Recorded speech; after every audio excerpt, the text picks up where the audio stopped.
வர மே 15 வெள்ளிக்கிழமை ரொம்ப ரொம்ப முக்கியமான நாள். நம்மளோட வேண்டுதல்கள் எல்லாத்தையும் நிறைவேற்றும் விஷ்ணுபதி புண்ணிய காலம் வர இருக்கு. வருஷத்துல 4 நாள் மட்டும்தான் விஷ்ணுபதி புண்ணிய காலம் வரும். வைகாசி, ஆவணி, கார்த்திகை மற்றும் மாசி மாதத்தோட முதல் நாள்ல தான் விஷ்ணுபதி புண்ணிய காலம் வரும். இந்த நேரத்துல பெருமாளை வழிபடுவது பல ஏகாதசி விரதங்களை மேற்கொண்டதற்கு சமமான பலனை தரும் அப்படின்னு நம்பப்படுது. அதையும் குறிப்பிட்ட இந்த 4 மாதத்துல வர முதல் தேதியை சொல்றாங்கன்னா, சூரியன் ஒரு ராசியிலிருந்து இன்னொரு ராசிக்கு சஞ்சரிக்கிறதான் தமிழ் மாத பிறப்பு அப்படின்னு சொல்றோம். அது குறிப்பிட்ட ராசியில சஞ்சரிக்கிறப்பதான் இந்த விஷ்ணுபதி புண்ணிய காலம் வரும். அந்த ராசிகள் ரிஷபம், கும்பம், விருச்சிகம், சிம்மம். இந்த ராசிகளை கடக்கும் போதுதான் விஷ்ணுபதி புண்ணிய காலம் வரும். அதனாலதான் இந்த மாதங்களோட முதல் தேதியில விஷ்ணுபதி புண்ணிய காலத்தை கடைபிடிக்கிறாங்க. விஷ்ணுபதி புண்ணிய காலம் மே 15 அதிகாலை 1:30 மணியிலிருந்து தொடங்கி காலை 10:30 மணிக்கெல்லாம் முடிவடைந்துவிடும்.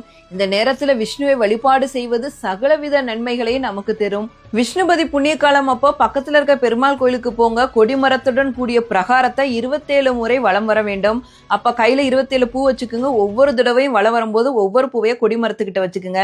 இந்த பூ எதுக்காக வச்சிருக்கோம்னா 27 சுற்ற கணக்கு வச்சுக்கிறதுக்காக தான் வச்சிருக்கோம். 27 தடவை சுத்தி வந்ததுக்கு அப்புறம் பெருமாள் சன்னதி கிட்ட போயிட்டு பெருமாளை மனமாற வேண்டிக்கிங்க. உங்களோட வேண்டுதல்களையும் பெருமாள்கிட்ட சொல்லிட்டு நீங்க அதுக்கப்புறம் வீட்டுக்கு வந்துக்கலாம். நீங்க விஷ்ணுபதி புண்ணிய காலத்துல வழிபாடு செஞ்சிருக்கீங்கன்னா கமெண்ட் செக்ஷன்ல சொல்லுங்க. இந்த மாதிரி யூஸ்ஃபுல்லான டிவோஷனல் இன்ஃபர்மேஷனுக்கு நம்ம பேஜை மறக்காம ஃபாலோ பண்ணிக்கோங்க. ஓம் நமோ நாராயணா. அன்பே சிவம்.